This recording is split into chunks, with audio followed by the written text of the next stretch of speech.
I'm talking about straining for that logo on the side of your helmet and not the name on your back. Yes, sir. Because we know what it represents. It represents everybody here you see and everybody you can't that we've talked about. I'm here to strain with you, men. I swear to God, I'm here to strain with you.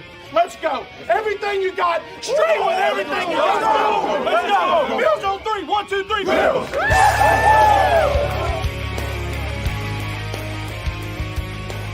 You're listening to the Off Tackle with John Fina Show with your host, Joe Miller.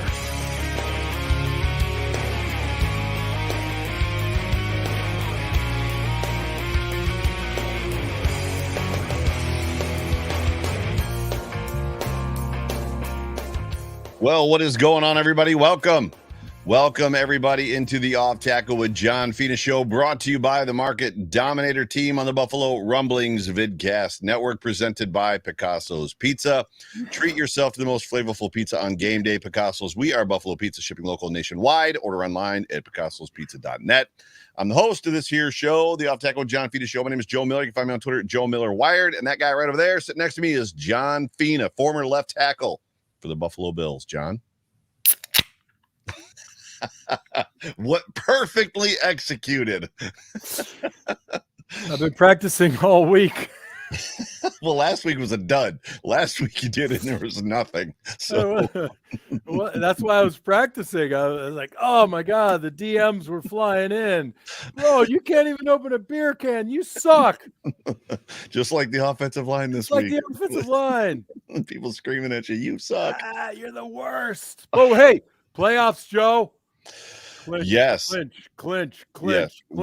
We have officially clinched the playoffs, or a playoff berth, rather. The Bills have won, 5 in a row? I think this is 4 years in a row that the Bills have been in the playoffs. Third year. If they win this week in Chicago, third year in a row as AFC East champion, and 5 out of 6 years that they've actually made the playoffs. Wildest dreams land, bro. Oh, dude, you took it from me. I was going to say I got one word for you.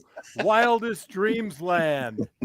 That's actually That's one word. Is it one word? Hashtag Wildest dreams land.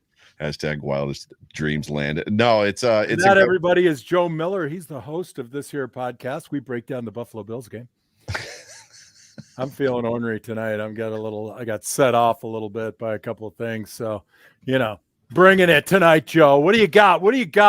I got I don't know. I don't know that I've got much, but hopefully I've got some entertainment value in me, right? But it is good to have everybody here. Everybody's piling into the chat. We appreciate live. Daniel Galleries, he's going to bring something. He always does. And Richard Rush is in there. Mimi Fina, what's up, Mimi Fina? Shout out. It's funny. Picture. I mean, I can't even name everybody. Here they all are having a great time on our show. Well, this show is always fun, and it's an opportunity for us to get together and have conversations about the Buffalo. 11 of these Victory Mondays we have had so far this season, which is absolutely incredible. And real quick shout out to the title sponsor, who I don't have up. I meant to put them up and forgot to. Quick shout out to the title sponsor of our show, the Market Dominator team. And here is a message from John and Scott Cotillas, the whole entire Market Dominator team. Here we go. Hey, I'm John. And I'm Scott. And we are the Market Dominators. As the buyers specialist on our team, I love helping people search for, find, and buy homes. And just like our Bills, we put together a great winning strategy to help them succeed in this competitive market. And as the listing agent, it's really important that we educate, advocate, negotiate, and dominate. So thank you, John, for giving us the opportunity to sponsor your awesome show, the Off Tackle Show with John Fina, hosted by our good friend Joe Miller. We're so grateful that we get to connect with all of Bills Mafia through your awesome show. So if you're looking to buy or sell, you reach out to us directly, 716-570-3298. And one other thing for all of our Mafia friends, Merry Christmas and Go Bills! Go Bills. That is the Market Dominator team, John and Scott. Please give them a call at 716-570-3298 if you're in the market to buy or sell a home. But we got to hold up just a second. And I have not taken this video down for one reason. Uh-oh. Oh, hey, I'm in the video. How about that? First of all, your jersey is on the wall behind John, right? Next to Cornelius, next to Biscuit. Second Oh, of all, yes. that jersey is autographed.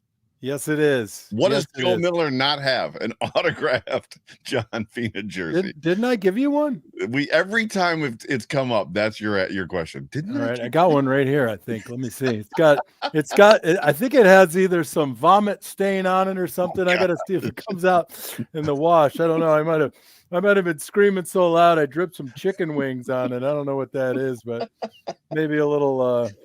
I don't know what's that stuff that guy sells schmutz? on TV. I think the Jewish word is schmutz. Schmutz. Yeah, I think. Yeah, it's right. Well, hey, I thought we were going to break down John and Scott's performance there because I thought the tutelage of John needs to continue, right? Because Scott was good, but he wasn't demonstrative enough with his hands. Nice. But he's coming along. So my expectations were that Scott would be a little bit better. So the work. The production quality sunk a little bit too, but I think that's a special one-off Christmas video that they did for us. Which is great. Thank you, Scott. Thank you, John. It's a pleasure having you as sponsors to this Off Tackle with John Fina podcast, hosted by the Joe Miller. The Joe Miller. So let's get right into this. Let's not waste. Let's not spend any time any longer dilly-dallying around. The good. Yeah. Oh no, I jumped right ahead. I know you jumped the gun there, buddy.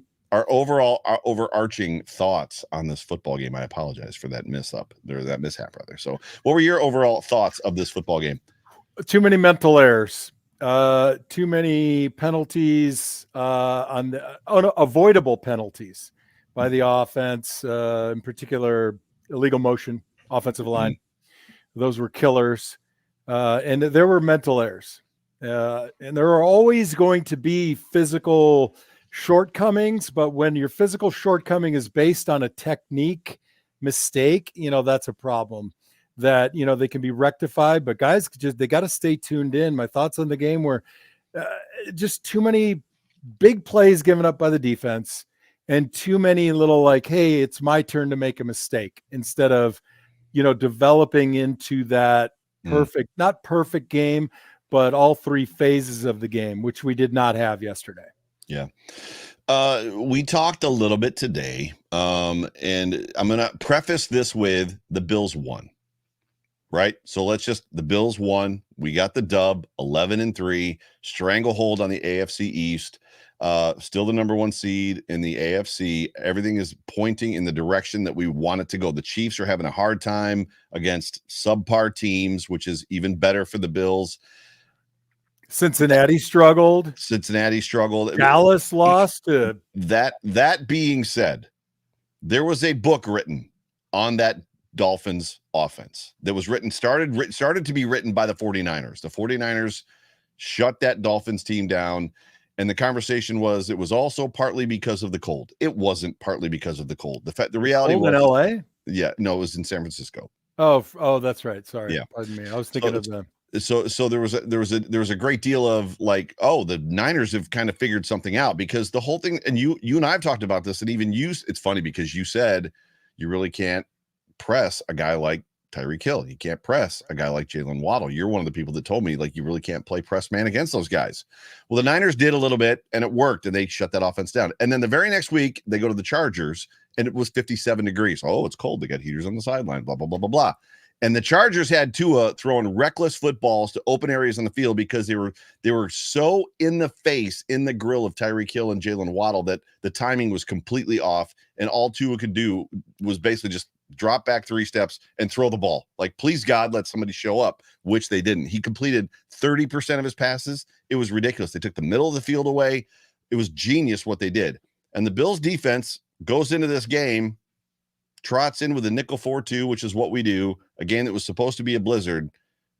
And when they even did play press man coverage, there wasn't, whether it was Key or Elam, whether it was Trey, whether it was Dane Jackson, they were 3 yards off him. And it was, to your point, they shook him and ran around him. It was almost like nobody wanted to get dirty. On my watch, that's what I was watching for. The whole point of being in the nickel is so you got an extra guy that can recover, right? So you got 5 guys, and if you're going to press, then you have the ability to recover. You're not going to recover with Milano or with Tremaine Edmonds. Right. So So if you're going to commit to press man, right, then you at least get a hand, step forward, get a hand on the guy, but they sat on their heel, let him make their move, and then they ran right around him. And no, so you're right. I think you both and we both agree that there's an aggressive nature to the defense that's missing. I don't know how to put it into words. And if that's what the words are, then yes. Well, so I looked, we had that conversation earlier today, and then I rewatched the game, and I was thinking to myself, okay, you want to go, Joe wants to go regular. All right, that's fine. So what I was trying to do was look for situations where having that nickel linebacker and the nickel DB hurt us in the run game. And I didn't find it. I found maybe one or two instances. The overarching problem with the run game was we were getting eaten up front. And if we weren't getting eaten up, we had guys that weren't maintaining gap integrity. Yeah. So if you're getting leveraged, you have to fight pressure. So it really hurt us on about 4 of those plus 8 yard runs where, if you're coming off, if you're a defensive end and you're engaging with the tackle and he wants to move you this way, you've got to be midline, off center midline, and be able to press and leak things out into space. But as soon as you take that extra step upfield, you create a huge seam. Yeah. And we did that multiple occasions. Yeah. And that gashed the D. Yeah. And Milano and Edmonds did not come downhill in this game against the run.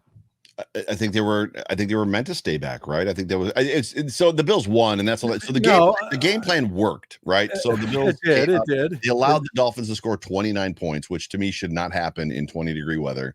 But they still won, and by and large, they won because this offense, when they need it, when they want it, when it's time to go get it, you can't stop them. Inside of 2 minutes, they said it on the broadcast, and I didn't see the broadcast Saturday night because I was there, but they said on the broadcast, the Bills are leading the league in second, like those last 2 minutes, second half or first half points of anybody. Like when it's inside 2 minutes, if they've got the ball, they're going to score a touchdown. Wow. Like, so that reminds me, I played golf with a guy about 10 weeks ago, and it was a scramble, and we had 3 guys in the group. Right. And, there was no pressure. We didn't have to play fast. The guy would hit a horrible shot. And even when he didn't have an extra stroke, he's like, I'm just going to hit one for fun. Right. And he hits a pure 8-iron, 160, sticks in the green. And he did it over and over again. And so finally the other guys in the group, right before he'd line up, we go, hey, Ted, this is your second shot. The first shot he starts playing lights out, right? So, I mean, they're in the huddle, right? Somebody ought to just go, hey, there's only 2 minutes left. There's only 2 minutes left in the half. And it's like, 9 minutes left in the first quarter. Maybe, I don't know. Right. That goes back to something we'll talk about a little bit later about that mental state, that attack mentality. Right. Yeah. But it was a great experience. I said last night on the Overreaction show that I was doing everything I could. My dad bailed on the game on Wednesday. So like just the threat of snow and cold and like the traffic situation, my dad was like, I think I'm out. And it was, so I say he bailed on Wednesday. It was a hard, I think I'm out. And then by Friday, I'm out. And then and I had told McKenna, like, because she's like, if Papa doesn't go, I want to go. And so I gave her 15 opportunities to get out of it Saturday, like from Friday to Saturday, because I'm thinking 2 feet, right? Because it went from 4 to 7 inches, like to 7 to 12 inches to 12 to 24. And we got 24. In Hamburg, we got a full on 24 before the game started. But we ended up going, and I tried to, like, are you sure you want to go? We don't have to go. We can just go home, whatever. She wanted to go. We went, and it was an interesting, but the game itself, the experience was fantastic. And as much as snowballs were coming out of the stands like streamers, it was a wonderful environment when the Bills scored and the snow was going up instead of out towards the field. And speaking of that, I asked you earlier today, I don't know if you had time to think about it. Were you ever on the field, whether at our stadium? It happens at every other stadiums as well. Green Bay, Philly, New York, open air stadiums in New England. Were you ever in a situation where you guys were being pelted with snowballs by fans in the stands? No, not snowballs. We had an away game, and we had some items thrown at us when we were going in and out of the tunnel. But nothing that really sticks in my mind like what I saw the other night. And whether it was Miami fans trying to get a penalty on the Bills or Bills fans, you know, I got to think that if it were Miami fans, Mhm. that the Bills Mafia would have grabbed him, put him in a nice little chokehold, and, you know, been signaling security to get this SOB out of here. But I just don't like that. And you know what? There was plenty of time for snowballs in the parking lot. Yeah. Just saying. I saw from my seats, first row of the upper deck, I saw several occasions in the corner end zone where I'm at, which is right below, I think the M&T suite is the corner end zone I'm nearest on the tunnel. So I guess right tunnel side if you're coming out of the tunnel. And there were several instances where somebody would throw a snowball and then you'd see the person behind him like pointing their finger at him, like to get security's attention, and then that person would immediately turn around and like want to start fisticuffs with him. It was just, yeah, the hard part about the whole thing is like you go back and forth. I want to have fun too, right? But I don't want to have fun at the detriment of the game, because the first thing I'm thinking about is the penalty stuff. I'm thinking about somebody, Mike McDaniel, getting hit in the head or something like that, or something ridiculous. You know, Peter Schrager's saying stupid stuff like they're ice balls. They were not ice balls as far as that goes. There were snowballs. That's literally what they were. And no kid has ever been killed from being hit by a snowball, and no player with a helmet on has ever been killed or even hurt being hit by a snowball either. And I did a big diatribe on it yesterday on the show last night, and I was firm in my stance. But even with that being said, where I sat in the upper deck, it was neat to see the snowballs that didn't make the field. The people from the upper deck behind me, they were like streamers coming down, and they were just landing in the lower bowl. But there was a couple points where there was just, for no reason at all, just snowballs coming and white in the lights and coming down.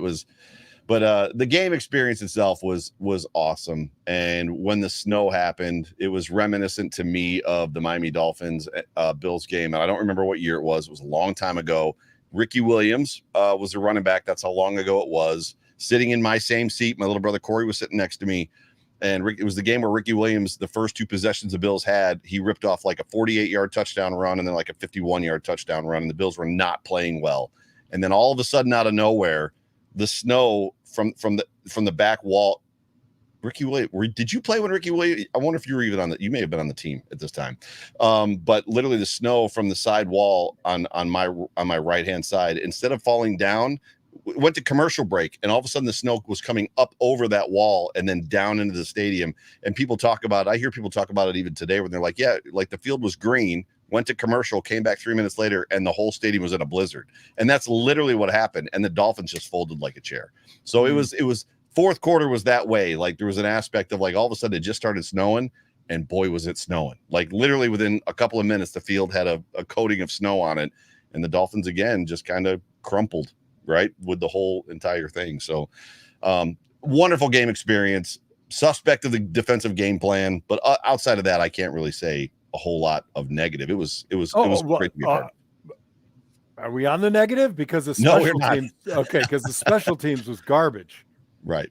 Yeah. Well, we're not. Except for the kicker. We're definitely not on the negative.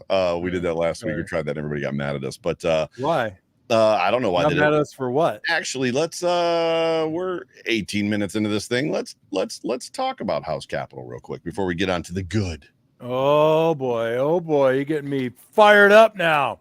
If you got a problem with your special teams, you need a guy to fix it. Call Joe Miller. But when you're looking to buy a house, everyone's got a guy. You might need work done on your roof. Hell, I got a guy. You need an inspection? Don't call Joe Miller. Call Jerry Ostrowski. He knows somebody. And when you're looking to get your financing together, Brian Belser from House Capital Corporation can be your guy. They help make the mortgage process simple, hassle-free, and understandable. At House Capital, their preferred relationships with some of the top lenders give you the edge up in getting the financing you need. Take it to the house with Brian Belser and House Capital. House is a registered mortgage broker in New York State. Development of financial services. All loans arranged to third-party providers. Equal housing opportunity. House Capital 500 proceed. MLS 1549644. It's better when you do the tag at the end. It's better. It's a tongue twister, man. Was it Micro Machines? The old Micro Machine commercials? Yeah. You're old like me. You remember those. Yeah, if you're in the market for a mortgage refinance, whatever, please, after you call the Market Dominator team, call House Capital. They do work together often. So my mortgage was done. I should say my house. John was my realtor, and then Brian Belser was my mortgage broker. So by all means, give them both a call. So the good in this actually, I need to say this first. If you're watching this show right now live and you've got a question or a comment for John Fina, please super chat us. I forgot to say that at the top. Also, like and subscribe. Jump on that like button for us. Do us a favor, get our metrics up, but we'll appreciate you. So the good from this game, there was a lot of good. Josh, I mean, there was a couple throws where Josh had some errant throws, but that's going to happen. There was obviously some drop passes, but dude, there was a 3rd and 17 in this game where Josh hit Gabe over the middle on an in-breaking route where he just found the soft spot in the zone. And it was just all the memories came back of 3rd and Josh, right? I loved Cole Beasley being on the field, and I loved the response reaction that he got. Everybody, like the crowd was waiting. The crowd was waiting. Like Bees was on the field, I think, for 4 or 5 plays before he got his first catch. So the crowd was just waiting for the moment. And then the moment came, and you heard it on the broadcast, how loud the crowd was, to the point where even the announcers talked about it. But Devin Singletary, my goodness, like closing that game out for the Buffalo Bills. Josh, there's something we've talked about it. I brought it up many times. There's something about when Josh decides he's going to take a game over with his legs, that everything in the game changes. The defense almost doesn't know what to do with themselves. They're like, we've got this team stopped. We've got them stopped. And then Josh is like, no, you don't. And then everything else opens up around him. And I don't know what to do because I've been on the fence about the whole don't run Josh. But it really works. It really works well when you run Josh. Yeah, it does. Is that it for your good, or do you want to? I probably could go on for a long time. It was a fun game. Anytime you're beating the Dolphins in Buffalo at home. Dude, one of the other thoughts I had about the snow, it was like, if we keep throwing snowballs at this team, they're going to take away December games against the Dolphins against us or for us, right? They're going to put us in the summer and put them in the winter. And we don't really want that. But go ahead. Sorry. You can have a conversation now about the good. I'm so glad I get to talk on my show. You're welcome. I'll tell you what I love. John Fina has the floor. I hear a lot about the Bills can't win a close one. Not that I've actually seen it because I don't pay that close of attention, but they're winning close ones, right? They closed this one out. That is better than good. That's great. 2 drives, 2 back-to-back drives to tie it and then to win the game. The game is on the line, and they delivered. I mean, a lot of teams fold. To address your question about Josh, it's a different scenario with 2 minutes to go, because with the length of the field in play, we have enough weapons. Gabe Davis, Isaiah McKenzie, Dawson Knox, the incomparable Stephon Diggs, that is a secondary and a linebacking core. Your immediate response to drop into the secondary opens up the middle. And even if one guy's spying, your money's on Josh to get 8 yards minimum, right?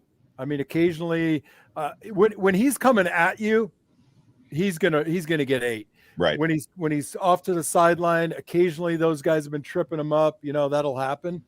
So it's not the same as running the guy in the middle of the first quarter on your own 25 with a called quarterback counter, which we also ran in this game, which was actually blocked extremely well. So that's really good. I liked the energy of Diggs. I felt like Diggs was just kind of building people up and pushing people along. There was one I gotta say it. There was one play. I don't remember where. I think I don't know where in the game it was. I missed it in my rewatch today. There was some other stuff going on, but he caught a pass for a first down. It was a long, either second down or third down, and he's laying on the ground. I remember it at the game, and he's going, like, he's asking the defender, "Was that a first down? That was a first down, right? That was a first down." That was awesome. Sorry, I apologize. I think I think Van Rotten's doing a pretty good job filling in at center. Like, I'm concerned about what. My only aside from that would be when they went to do the kneel down, they did it in shotgun formation because they were worried about the snap. Well, I mean, I don't. Have you ever seen a kneel down in victory formation like they did on Sunday, or they did it Saturday night? I have no issue with that. McKenna's next to me going, "Why are they doing it like that?" I'm like, I have no idea. They must not trust. And they had, so on the rewatch, they had issues with the center quarterback exchange, right? Yeah, no, typically most of those fumbles at the center quarterback exchange belong to the quarterback, frankly, because except it doesn't happen with Morse and it doesn't happen with Bates. It happened in the Vikings game. No, that was Van Roten. Was it Van Roten? Well, that was, by the way, that was Josh's fault. by the way. The ball came up in the right spot. Or was it Morse? But the difference is the quarterback has Morse. to know. You're right. It was Morse in that game. Okay. Yeah. Regardless, you took me off my track. I wanted to say that Taron Johnson had 2 amazing plays in the game. Yes. The PBU, the tackle for a loss. I mean, you can't go and say that's not good. Poyer, he had a solid game. I think I saw 2 mental errors. One of them one could have been his, one could have been Hamlin's, but by and large, I wanted to find a couple of guys on defense that played well because I didn't think anybody really stood out. Milano shocked me missing that tackle in the open field. It's the second time it's happened. He did that once earlier in the season where he ran up to the guy and the guy ran around him. Yeah. He could be tentative on the ankle. That could be. I thought Spencer Brown actually played pretty good. I watched him pretty close. His pass protection improved immensely. And I agree with you. I think the running backs, Singletary in particular, but James Cook looked really good. And, Josh, again, the good, no panic, calm, cool, collected, and the belief, he exudes belief. You know what I mean? You don't get that feeling that he's in a panic and there's a minute 30 left to go in the half of the game.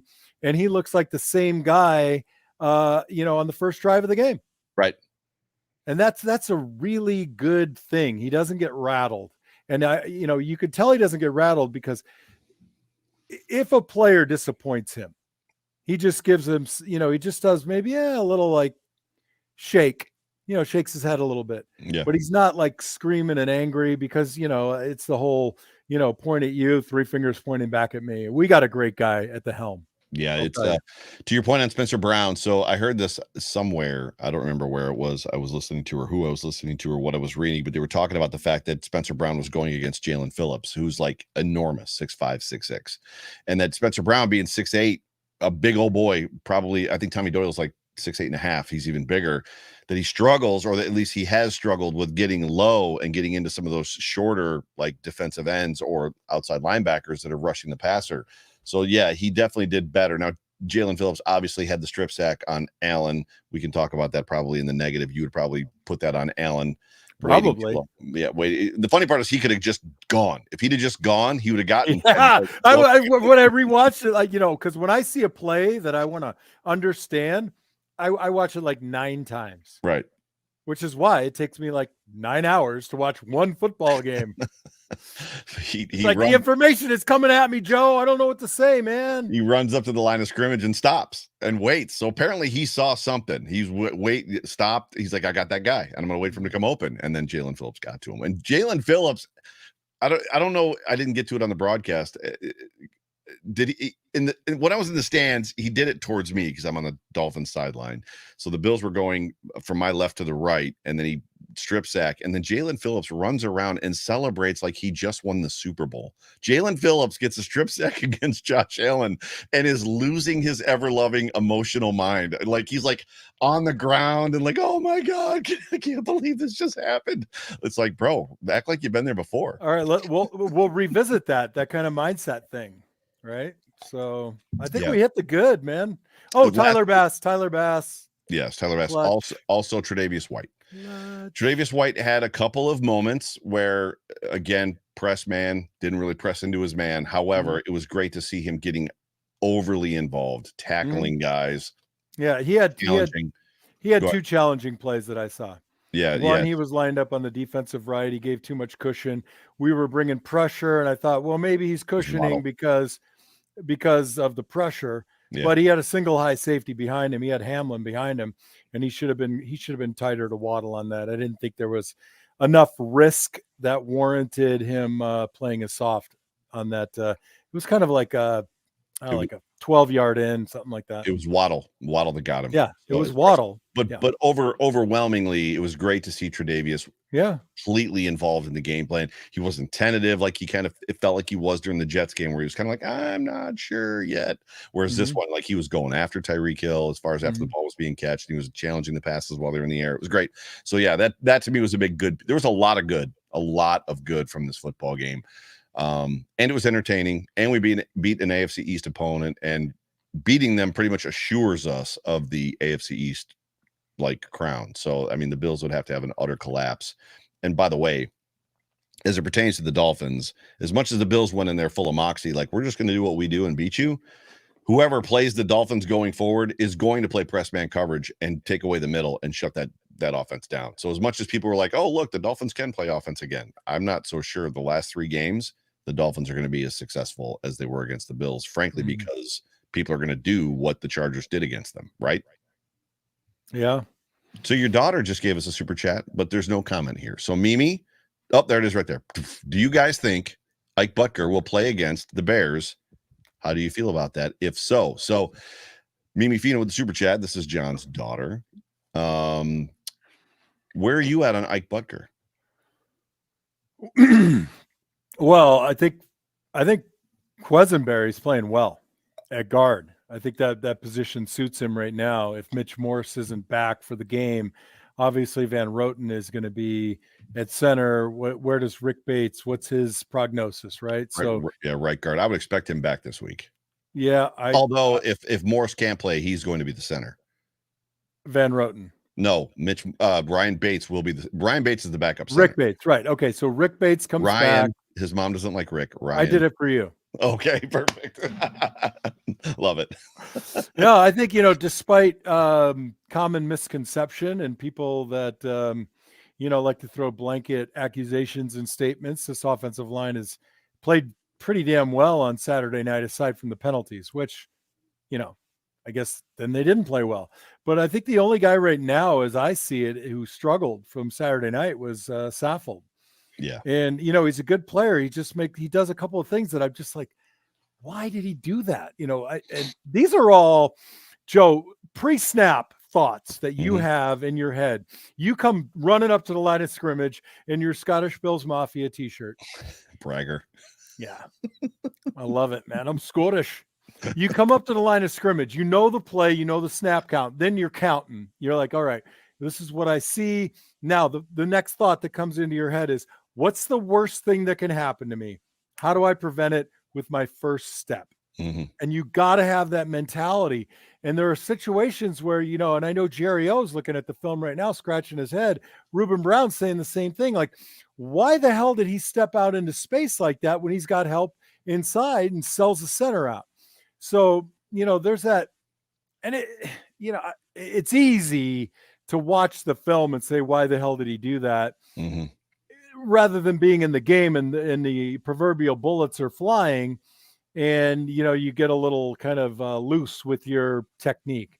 Right. But that's the point. You got to dial it back to the technique. You got to center yourself into this play, this moment, this technique, and do it right. And I would say that if anybody's kind of struggling on that from Saturday night, it would be Roger.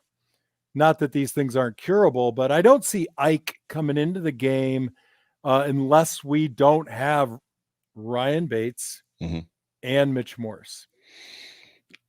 Coming off of the injury, to me, is the bigger problem, right? So you got Odell Beckham, ACL tear.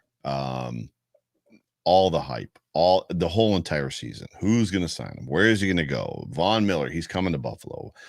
Brandon Beane, we've been talking. Vaughn said he's in. Like, if he wants to be here, he'll be here. Blah, blah, blah, blah, blah. And then when the rubber meets the road and, like, you expect him to be healthy, from the horse's mouth, OBJ, I don't know that I need to play in the regular season. I think I'm good for the playoffs, which basically is just an admonition, an admonishment that he's not ready. Tre'Davious White gets injured on Thanksgiving last year. There were people speculating September. He's going to be ready for the season opener. And I was like, you're high. You are high if you think he's ready for the season opener. Well, it's different for everybody. 6 to 9 months, blah, blah, blah, blah, blah. And I'm like, it's a year. It's 9 to a year, 9 months to a year. He comes back. When he finally comes back after Thanksgiving, he's super tentative. He's super like, I got to figure this thing out. Do I trust my knee? Right. I don't know that Ike Butker is in a situation where, even if he's quote unquote ready to play, that he's ready to play.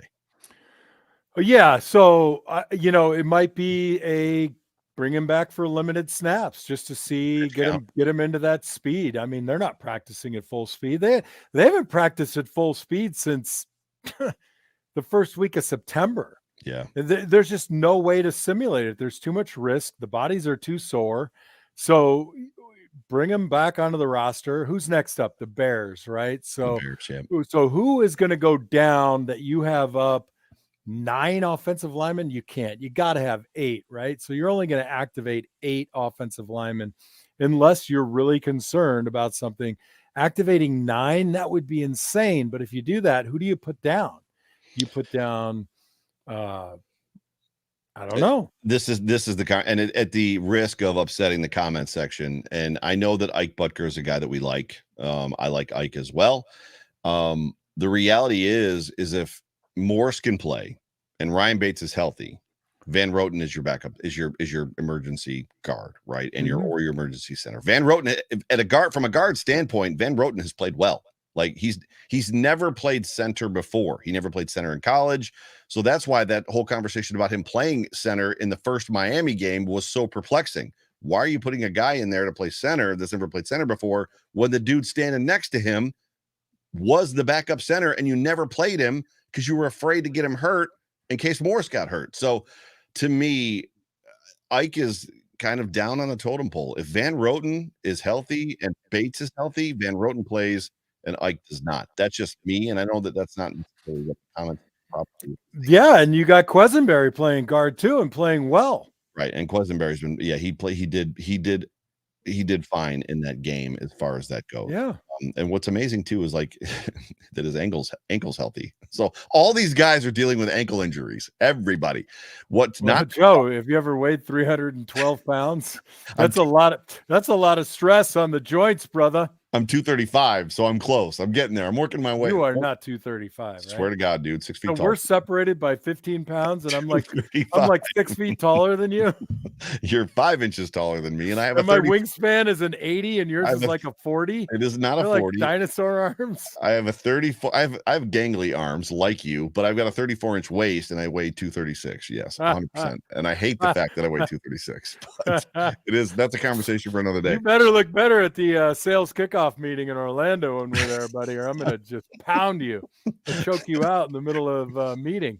Right now, people are like, what? For those that don't know, John and I work for the same company, so we're gonna see each other next month at a company junket, which is gonna be fun. But, and it's not the Abnormal Beer Company making hazy IPAs, but we are definitely abnormal. We are definitely abnormal. Yeah. For all intents and purposes, you and I can show up on Tuesday night at the company kickoff and then go like find some other place to go, and you and I can just hang out by ourselves. Like we went to this other place while you guys were all over there. But that's a conversation for another day. So but just to wrap up the good, there was a lot of great stuff from this football game. It was a wonderful experience, and it was fun. It was fun to watch, I'm sure, even from the fan standpoint. And when the snow came, it was just majestic and perfect, right? Majestic. He goes with majestic. Oh, that's a good word. It just had to be perfect, majestic and perfect. But a lot of times what's perfect too at the right moment, and maybe always, is barbecue sauce. Well, it's only perfect if you get Q42 from Iman Azizi. And guess what? As the generosity flows from Q42 through the rest of 2022, use the coupon code, all capitals, FINA Show, to save 30% on Q42's authentic, original, one-of-a-kind, all-natural, crafted in Buffalo barbecue sauces and rubs. On top of that, Q42 has reduced shipping costs on all orders for the holiday. Is he crazy? What the hell is it? Oh, I'm sorry. That was his wife saying, "Are you crazy with reduced shipping costs in this market?" Now you're role playing. Yes, I am. Get the goods at QUE42BBQ.com. That's Q42barbecue.com. And with gusto, pound in that coupon code FINA Show, all capitals. Save your 30%. Get the reduced shipping. Dine like a sultan. Mic drop. Dine like a sultan. Sultans eat barbecue sauce? Is that true? Like, is that can we verify that sultans? I think about just like this spread of food. I'm the sultan, I mean. More importantly, Iman has doubled the discount. So if you put in FINA Show, you get double the discount, 30%. So get Q42. It's fantastic. It's absolutely It's everything that we bill it to be, and a ton of people in Buffalo are using it. And just so everybody that does not know, that's listening or watching right now, Q4242 represents the 42nd parallel, which Buffalo, the city of Buffalo, is on. So that's where the name Q42 comes from. So it's a Buffalo barbecue sauce. But yeah, it's freaking fantastic. Now, I got a couple videos, but the work, before we get to the videos, what were we going to say? We're going to say something about Q42. No, go ahead. Go ahead. I was just transitioning us to the next segment, which is the bad. We didn't want to use the word bad, so we use the work. So the things that the Bills need to work on. Well, I'll tell you, roughing the punter, bad.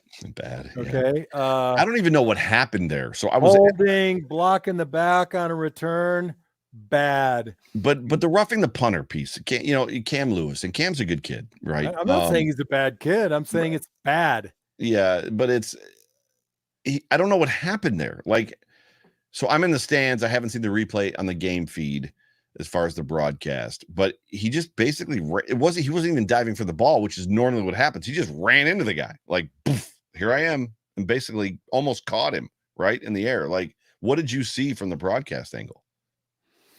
It looked like he just took a poor angle. He might have got bumped, but if they don't see that you're blocked into the kicker, then it's on you to have your body control.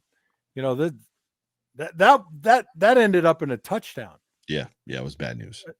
That was just awful. And then we have a punt that trickles down to the 1 yard line. That was when he kicked that ball. He kicked it from right in front of me. He kicked it from my left to right, and he kicked that ball. I was like, oh, that's a horrible punt. And then it hit the ground and took off. I was like, you got to be kidding me right now. You just have to be ready. The expectation is I'm going to get some wicked, weird bounce in front of me, and I got to prevent this thing from freaking rolling to the 1. And I talk to you about this all the time. Conversely, we want our punter to put it at the 1 every time. Right. But I don't root for that team. I root for the Scottish Bills Mafia, Bills backers, Buffalo Bills. It reminds me of a story. And this happens all the time, dude. Bills Mafia God, I love you. God, I love Bills Mafia. But it sounded like a but is coming. But I don't know what. Everybody's different, right? And when my 15-year-old, soon to be 16-year-old daughter is at the games and she's rolling her eyes at some of the things Bills Mafia behind us says, right? So you've got this guy. Come on, Josh, run the freaking ball, right? The guy that's just like back there going, run the ball. And then Josh runs the ball and gets tackled after 2 yards. Shit, Josh, what are you doing? It's like, well, he's running the ball. So this is the best part. So all that to say this. And like the things that I hear at the stadium from Bills Mafia, Sam Martin punts the ball. And I think he was punting from R48, right? So it's a pooch punt situation. He's just trying to get it inside the 20. He kicks the ball. It was perfectly executed. And the guy behind me, I'm going to swear. So this is a family show. I apologize. But like literally all of a sudden, ball gets kicked. Dunk, right? And it's coming my right to left. And the 2 rows back, I hear a guy go, what a shit punt. It's still in the air. It's in the air and it lands at like the 8. Like the guy fair catches it at the 8 or the 10. And I'm like, what a shit punt. Like I turned around and I'm like looking at it, and like the guy right behind me had already like turned around to him and was like, dude, what are you watching? What are you expecting to happen right here? What a shit punt. Yeah, I have a hard time sometimes when I'm in the stands at a game and I hear things. And, what I do to combat it is I try to say nothing. Right. Because I'm like, I keep thinking I'm going to say something stupid like super soon and it's going to be super bad. Okay, right. The work. All right. They got to talk about the D-line and the gap control. I mean, look, the Dolphins had a good plan. They had a really nice plan on passing plays where whether the H-back in motion or Ingold, the fullback, would cut our defensive ends. They put our guys on the ground a lot. Yeah. That's not necessarily the work or the issue, but against the run, man, we can't guess. We can't jump. You can't get out of your gap control by more than a yard without fighting pressure. Do you know what I mean by pressure? I think so. I don't want to say something and be wrong. A combination block is coming at you, and if you get washed down and removed by a position, you're in trouble.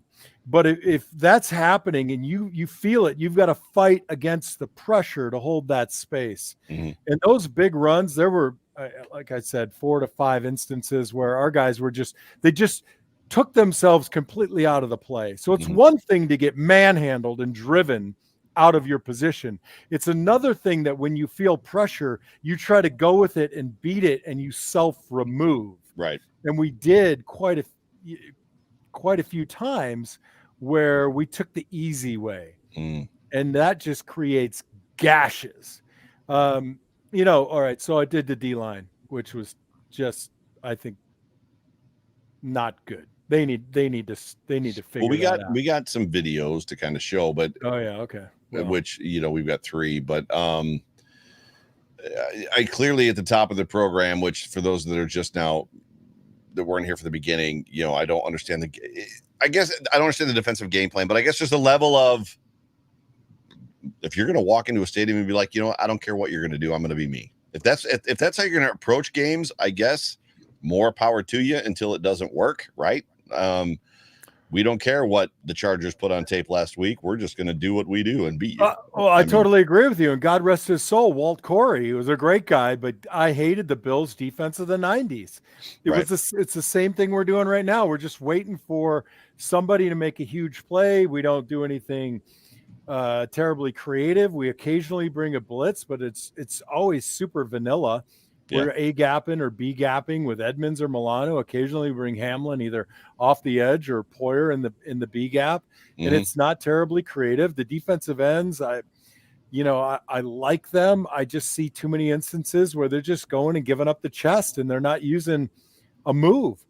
I mean, at the very least, start slapping hands and put a little panic in their hearts. Slap hands. Sorry, Waterboy reference.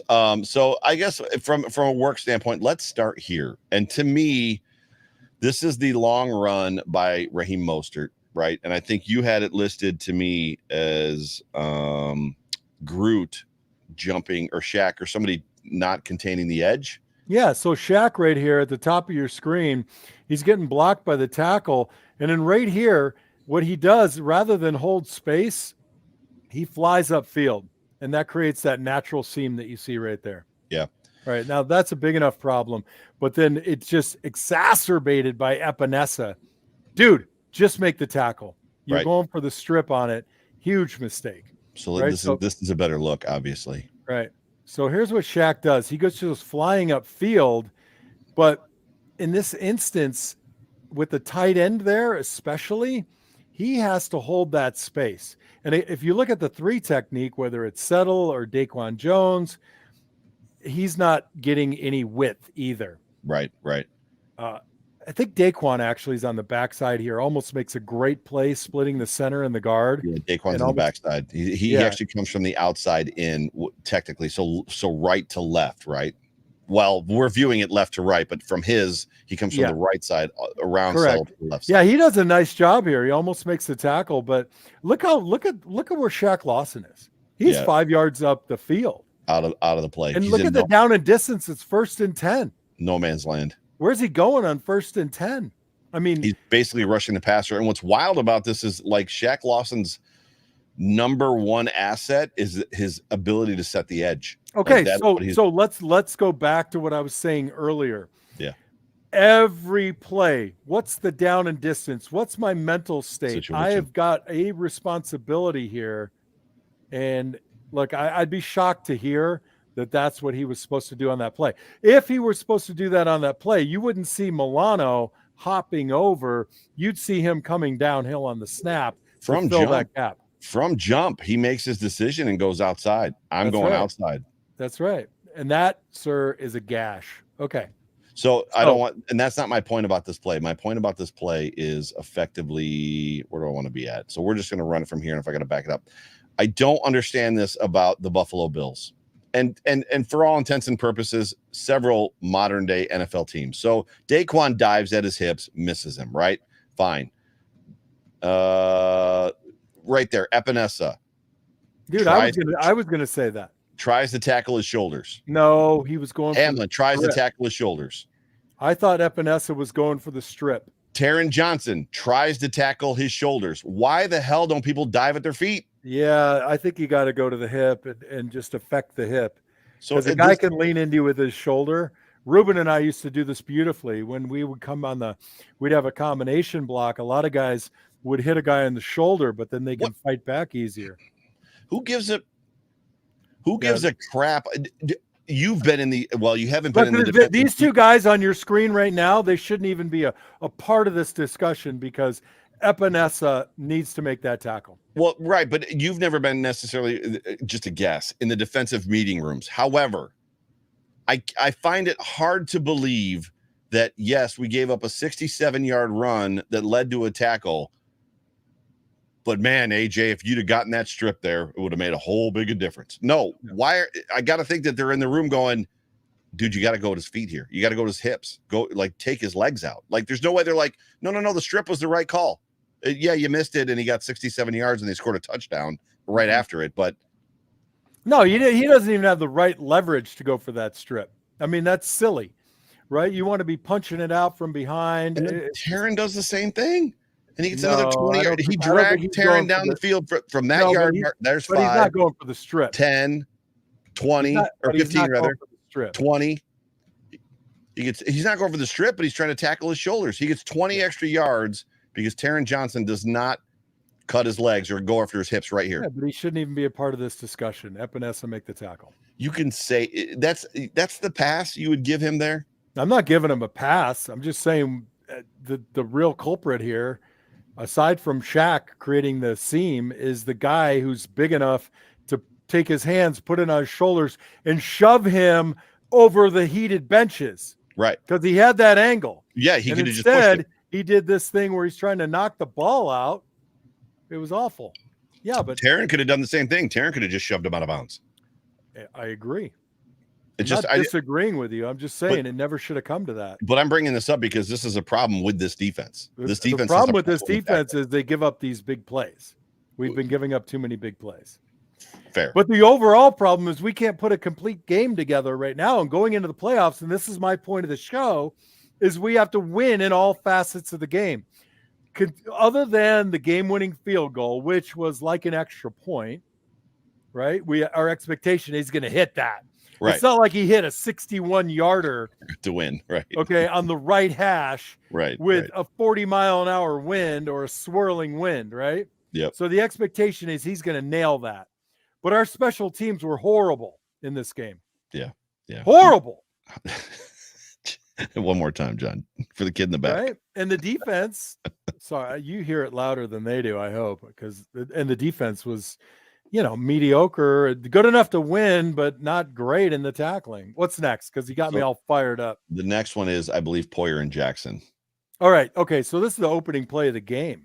Yes. Right. So, and I knew they were going to do this. I knew they were going to take a guy like Tyreek and see the way he got jammed at the line and start putting him in motion. But the crazy thing about this play is as you count the players, nearly everybody is at the top of your screen. So when he comes in motion, Poyer's following him, right? And now you got the tight end there. Why in the world are Dane Jackson and Poyer both sitting in space as the tight end blocks down? There they are, back to back. Right? So the one guy who, it's almost like you're escorting somebody across the line of scrimmage. Yep. Or I'm sorry, not across the line of scrimmage, but across the formation. And then I'm handing him to you, or he's mine. And this is a big problem. This is literally as bad as Josh throwing the football, right? Whatever it was, 15, 20 yards downfield, and Isaiah McKenzie and Gabe Davis both standing there at the same time. I didn't want to bring that up, but that hurt my feelings.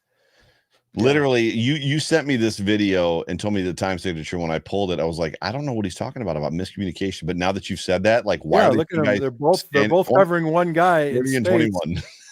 But look, if you go back a couple of frames, if Poyer is supposed to hand him off to Dane Jackson, he stops right there, and now he's recovering.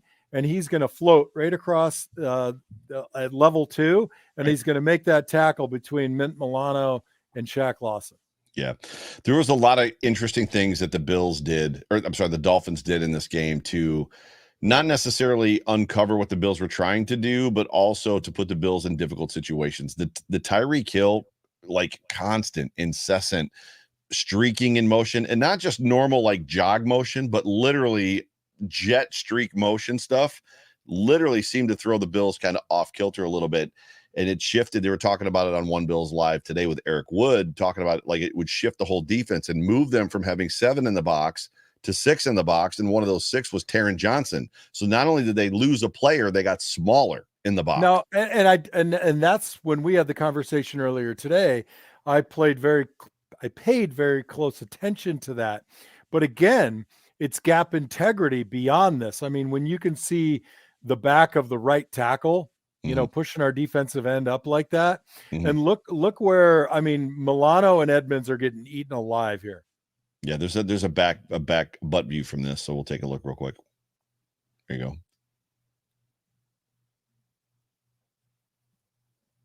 You know, this is not a bad job by the defensive end, okay? To be fair. He shuts down the running lane, but the linebackers have to win. There were just too many instances in this game where people were getting eaten up by their offensive line. Well, it doesn't help the linebacker that 58. Who's 58? The right guard or 68? 68 finds Tremaine Edmonds in about a half a second, right? That's never great for the situation. Yeah, but Tremaine's got to blow that guy up. You know, what he does here is he jumps too. He shed him. He shed him pretty quick. Yeah, but he's too far downfield. He's got to come up, make contact, and establish a much narrower alley for I can't remember the running back. That's not Mostert, is it? That is Mostert. Okay, that's Mostert.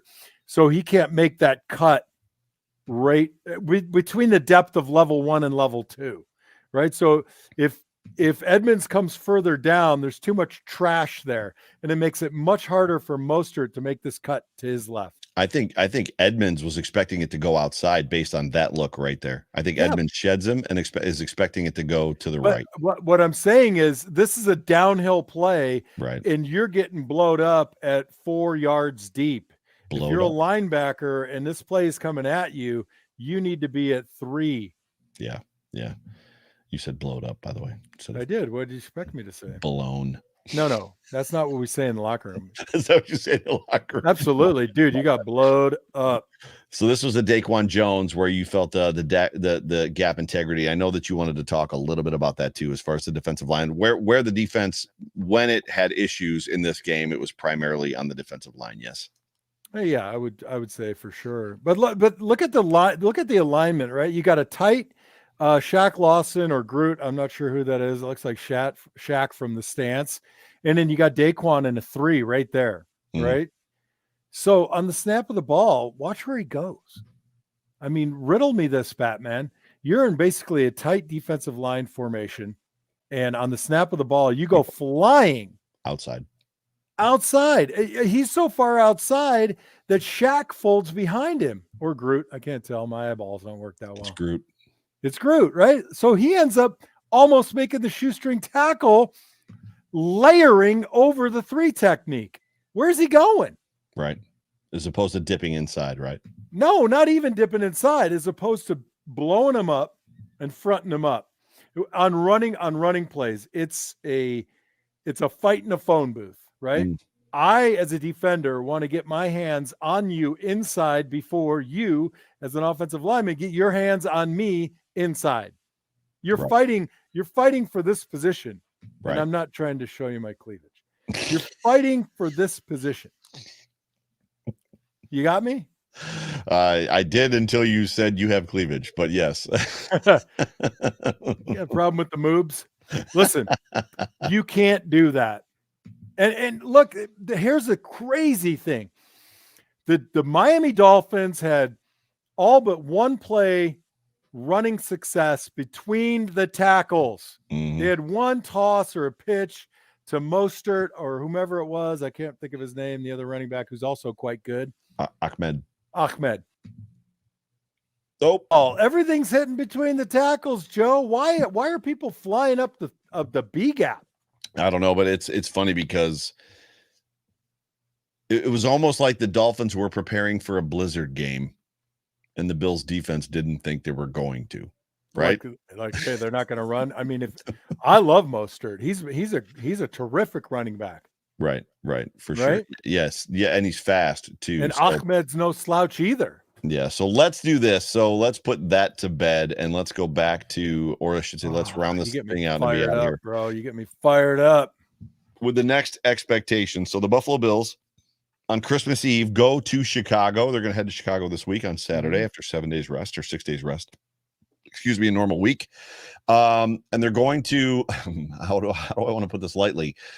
The Bills defense that sometimes has some gap integrity issues is going to play potentially the biggest quarterback running threat in the league right now, maybe even over Lamar Jackson. Now, the Bills have had a lot of success against Lamar Jackson. Justin Fields poses a different level or different type of threat as it pertains to running. He's not quite as twitchy, quite as jerky.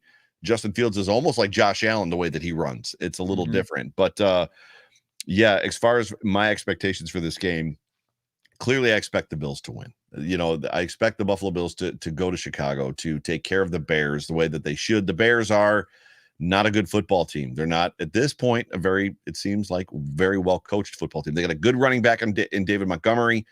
They obviously have Justin Fields. They have no passing game at all. So they're going to wholly sell out to stopping Justin Fields, right? That's what you expect. Yep. Yeah. So if that be the case, you'd expect the Bills to come out with a dub. Now they got to play the football game. That's why they play the game. Yeah. So my expectations defensively is our defensive ends are not going to be running the 10-yard hump to get around, right? Right. You're going to see a little bit more of a controlled rush, maybe some inside. This would be a good game to run some ET games, right? To get that pressure on the tackle and have a guy like Ed Oliver, who's a terrific athlete, moving in space. Josh will step up and then slide out between the guard and tackle. You work that game, you pressure it this way, and you force Fields to escape around the outside. Yeah. Okay. And then you support it. That's specifically talking about how you stop Fields, but generally as a game, you got to have we need a special teams game that's just even, like doesn't hurt us. I mean, honestly, right. We need a special teams game that doesn't hurt us, and we need a better defensive performance among the front six. And I'm not going to say front seven because you're not going to see regular, Joe.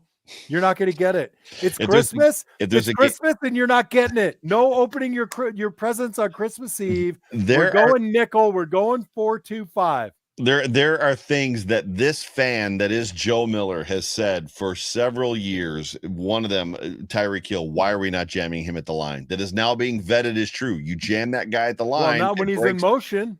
Not in motion, but it breaks off his ability to get open or whatever, do what he's going to do against you. Why are we not running a 4-3? And now you've got Eric Wood on One Bills Live saying the Bills should be running 4-3 when they're up against teams like this. So there's a great deal of things that I've been told that aren't not necessarily by you, but just on Twitter, by other content creators, people that have subtweeted me. And it's coming out that it's like, no, maybe there was something to this. But yeah, we do have a super chat. So we'll get to that real quick. John DeFazio, thank you so much for being a part of the show. Bills will go 4-3. So traditional 4-3. Drop the nickel play with three linebackers. There is no threat to our pass defense. We need to make an adjustment. It's really that simple. So John is on my side. He feels like we're going to go 4-3 because the pass game is not going to be something that the Bills are going to be worried about. And it is in here. Where is it at? So the weather forecast, people are talking about Roy Collins says possible blizzard in Chicago. Ralph Wilson Sr. says -13 wind chill forecasted at 25 mile per hour winds. First of all, can we just say for a second that it's not that cold in Buffalo? So we're dispelling one rumor or one. Go easy, bro. One narrative right there. It's not going to be that cold in Buffalo. So the ice planet. Move the game to Buffalo. There you go, man. Right. We should start tweeting that out. Like, why are we not moving this game to Buffalo? All right. Look, I hope I'm wrong because I'm with you on that. I would like to see a little bit of 4-3. I'd like to see a little bit more variety. And I've been saying this for weeks now. We need a little bit more creativity. How many times have I said I would rather have my head chopped off than death by 1,000 cuts? Sure. So we've been burned a little bit when we bring guys on a blitz but I don't think that those are very highly conceived attacks that we're using. Yeah. Expectations. We're gonna have to run the ball. We're gonna use the play action. We're gonna see Cook and Singletary a little bit more. And I think one of my issues with the game, and we didn't even get into some of the stuff, my notes were extensive. I mean, we had situations where we should have been working the ball downfield, trying to get 3 to 8 yard chunks, and we just we're going for too many home runs. Yeah. We need to be sitting in that 6 to 12 yard area with some sit down routes, with some option routes, and just nickel and dime a little bit. Take a little bit more time off the That's clock. the Beasley role. And Karen Idzik just literally asked the question, will we see more Beasley this week? And I think we will. Yeah, I mean, why would you bring him back and go through all that harumph and yada, yada, yada without playing him? But I'll say this. I think that it elevates the play of Isaiah McKenzie. I think he got better. I think he got better the moment Beasley walked into the meeting room. Well, but they also had McKenzie and Beasley on the field at the same time several times on Saturday, going back to this past week's game. And there was I didn't count exactly, but it felt to me from when I did notice that every time Beasley was on the field, they were in a single high safety. They had dropped out of a Tampa 2, which made a big difference. So to me, that's important. When we're talking about expectations, if you're expecting Pamela to show up late, she did. She just got here. So Pamela, congratulations. You made it for the goodbyes. Sorry, had to put a little dig in there on Pamela. I think that, and we didn't address this, but this team has to get their mind right about the third quarter. My expectation is that they are going to be better and a more complete team. Mm-hmm. Now, look, let's go back real quick. I mean, the Bengals almost lost. These teams look at games against the Chiefs, the Bills, and the Bengals like they are Super Bowls. Okay. And you got to bring all three facets of the game. My expectations are a little bit more creativity on defense, mm-hmm. a little bit more offense without mistakes. Okay. Mm-hmm. And for the love of God, a special teams that just doesn't hurt us. Yeah. No, 3 phases is going to be important. If the weather is what you saw, getting Singletary and James Cook and Josh Allen going early is going to be important. You know, I am not for 1 second going to believe that the Bills, if it's minus 25 wind chill factor, still aren't going to throw the football. Why do you think that, Joe? Well, John, you were at the playoff game against the Patriots, and the Bills threw the ball all over the yard. It was -7. And the Bills are like, you know what? Just like they did on defense this past weekend, we're going to do what we do. We came here to play football, so we're going to play football our way. And I think the issue is the wind. If it's high wind, that makes it hard. If it's just cold, if there's a little snow, I think they learned that last year. I think they learned that last year against the Patriots in the game. The Patriots beat them with the 35 mile an hour winds, where they came out early, tried to run the ball and play to the weather, and it didn't work. And then they started throwing the ball all over the yard in the second half, and it worked. Like Josh Allen can cut through that stuff. I mean, it's not great, but I think that, I don't know. We'll see. John DeFazio with another super chat. John, thank you so much for being a part of the show. One other thing that is itching at his craw. If our best play design to get Diggs the ball is that stupid wide receiver screen where we have Shakur can't block, there must be more to that. Did I read that? I think what he's saying is, well, I mean, to be fair, John, I disagree with you. That's not the only way we get Diggs the ball. He actually had some pretty awesome catches in this game. He's talking about the fact that every time we run that play, it's the worst possible moment against the worst possible look. Well, and I don't think Diggs is the right guy for that. And Shakir is out there and misses his block every time. Well, oh God, that's horrible to say. I think it's a personnel thing. I don't want to give the ball to Diggs there. I want to give it to Gabe Davis, a bigger guy who's just, whose mind is more like just go forward, where Diggs likes to do his dance kind of thing. I think it's or have Singletary or Cook out there catching it. I think that's a better play. But again, we've always talked about this as players. Wide receivers, man, when they do block, it's like, a beautiful thing, and you want to give them the old bow and say thank you, do it again. Do it again. Golf clap, please do it again.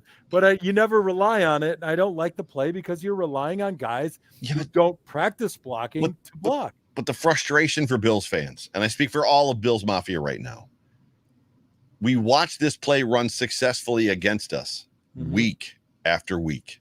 Teams do it against us where their wide receiver that's the extra one or the extra two out there block their guy up, the guy gets through, and they gain 8, 10, 12 yards. Now, we don't lose football games because of it, but we see it happen and perfectly executed week after week against us. It happens every single week. And every single week we watch the Bills try to run it 1, 2, 3, 4 times. And every single time they fail because the defender runs around Khalil Shakir or the defender runs around whoever's out there against him. At what point in time, you as a player, is somebody not in one of these guys' faces going, this is a part of our offense. We do this. Block your guy. It's in the playbook every week. Every week they miss their block. At what point is somebody going, could you please just get in front of the dude? I don't know what goes on in this locker room, and I'm sure it's not different than when I was there, but I'd be like, dude, on the sideline, like, you got to block that guy. Like, why didn't you block that guy? But I don't like the play, period. I much prefer swinging it out to Cook or Singletary. We do far better with those guys. Agreed. But you say it always works against us, but Taron Johnson made a game-changing play on a tackle for a loss in a not dissimilar play. I'm not saying it's 100%. I'm just telling you that if you watch that game back, even if you watch the last 3 weeks, there was a successful wide receiver bubble screen in every game. Yeah, you're right. What are you showing me? You show me your notes. My expectations are a complete game. I think we got to get Diggs the ball a little bit more. I like that Knox was involved, but 2.5 drops is terrible. You can't drop the ball when it's thrown right between your hands. Yeah. And we got to get our ends more creative on their pass rush. No more giving them the breastplate. Defensive line has to fight pressure. Saffold has to eliminate penalties and mental errors. Allen, he had 4 plays where he sailed the ball a little high. 2 of them I give him a pass on. 2 he should have nailed.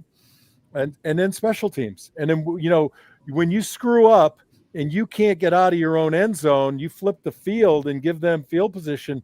It's hard to take it back. Right. We've got to play field position, especially when the weather's bad this week. Yeah, for sure. That's it. For sure. I love it. And I tell you what, so we are long in the tooth, and I use that phrase all the time. So we're going to have to get some more sponsors, and maybe we go 2 hours. What do you think? Mm-hmm. Yeah. Well, Ralph Wilson's in the chat. Maybe he can sponsor us from Beyond the Beyond. It says Ralph Wilson Sr. Now, it's Ralph Wilson's dad. That's Ralph Wilson's dad's dad? It's in the chat. God, it's mind-boggling. It's great. Dad, not dad's dad. Is it Keanu Reeves in that movie? What movie are we talking about? I don't know. I'm just saying it sounds like a Keanu Reeves movie. It might be, but yeah. So let me do this. So, ladies and gentlemen, you have been tuned into the Off Tackle with John Fina show, brought to you by the Market Dominator team, as well as House Capital and Q42 on the Buffalo Rumblings Vidcast Network. For myself, Joe Miller, you can find me on Twitter at Joe Miller Wired. You can find that guy John Fina on Twitter at John Fina. He's a great follow. He's interactive. He'll follow you back. It's a lot of fun. He enjoys the just the interaction in general. But before we get out of here, John, as I do every week, any final thoughts? Yeah, did you do the pizza thing at the beginning? Because I don't remember hearing it. I did. Okay, cool. We got the pizza thing. Hey, we won't talk to you again until after the holiday. Christmas Monday the 26th. Holiday. Yep. So, and we have a special guest. Yeah, right. So Thurman Thomas is going to join us the Monday after Christmas. Next week. It's like Christmas, like 3 days in a row. You get the game, you get the weekend off, and then you get Thurman Thomas and Joe Miller. Right. What? Right. And Mimi will be here. She'll be on the podcast. Yeah. So yeah. Okay, I lost my train of thought because I got so excited talking about my teammate Thurman Thomas. But Merry Christmas to everyone. Proud of you, Bills Mafia. You're good people. And thank you for watching our show. We like to cut it up. And it's just been great. Joe, Merry Christmas to you and your lovely family. Right back at you, bro. Appreciate you. Love you. So yeah, for myself, for John Fina, for Buffalo Rumblings, stay tuned for Buffalo Late Night coming up right after this, I think at 9:30 with Thomas DeLoss. And I don't know who he has for guests, but he always get good guests. But so for me, for John, for everybody, go Bills. Go Bills.